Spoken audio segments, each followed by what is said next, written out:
And now we're on page 32 of In Quest for the Pearl. And we're going to talk a little more about wisdom. And we're going to talk a little more about seeing, in all capitals, seeing another reality than the reality we're accustomed to, that like two-dimensional reality. We're going to dive deeper. So the pearl you seek is cultivated just like any other pearl. Just like the title suggests. The oyster tries daily to sweep away the unwanted impurities that irritate it. Consequently, a beautiful pearl is created from a grain of sand. Like the oyster, you have to clean house every day. Then someday you might find your illustrious pearl.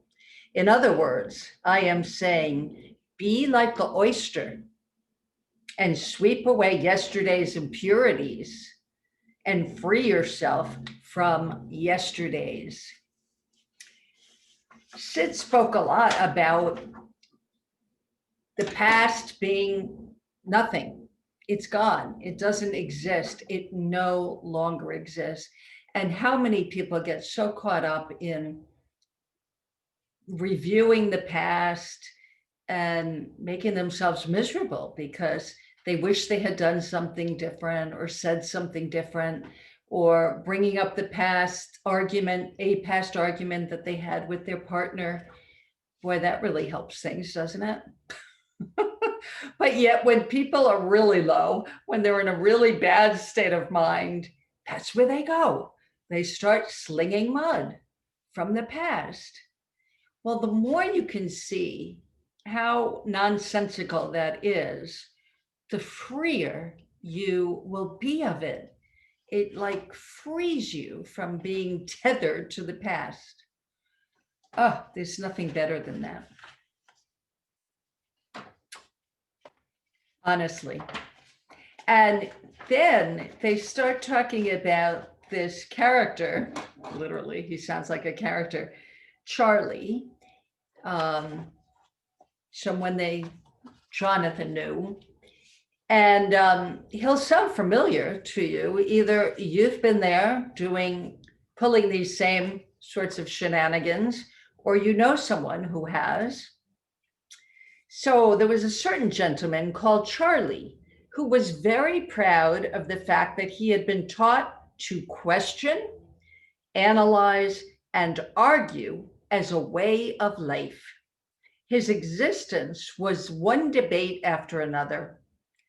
Everyone he knew or met was a potential opponent he had to defeat. Do you know anyone like this? Friend, family member? Maybe you've been like this at times.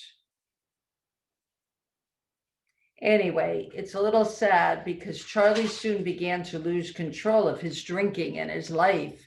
You can imagine that people didn't want to be around somebody who was so argumentative, so they would spend less and less time with poor Charlie, and he took to drinking.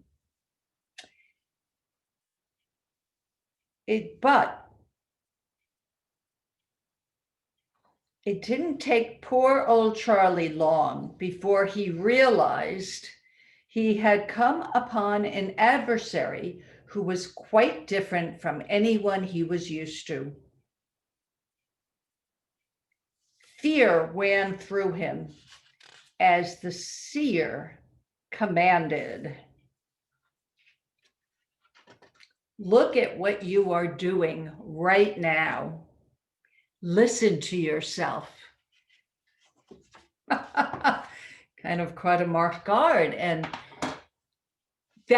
those words had to come from wisdom, because unless the person saying, look at yourself, listen to yourself, was in a good state of mind themselves, it would not have the same impact, because it would just get Charlie ired and wanting to fight his opponent. I don't have to listen to myself. I know what I'm saying. right? But it all has to do with the state of mind. Like when you're in a compassionate, understanding state of mind. By understanding, I mean knowing that the person facing you, the person you're in conversation with, or about, who's trying to argue with you, if you are in that compassionate, understanding state of mind, honestly, you can say anything from a beautiful state of mind, and it will be heard differently than if you said those same things from an angry perspective, an angry perspective coming from your personal perspective, your ego. See if you can recognize this in life. It doesn't have to just be your own life. It could also be in observation of other people talking to one another. It's quite fascinating to observe. Okay, take a break, let it all simmer and bubble, and see you soon.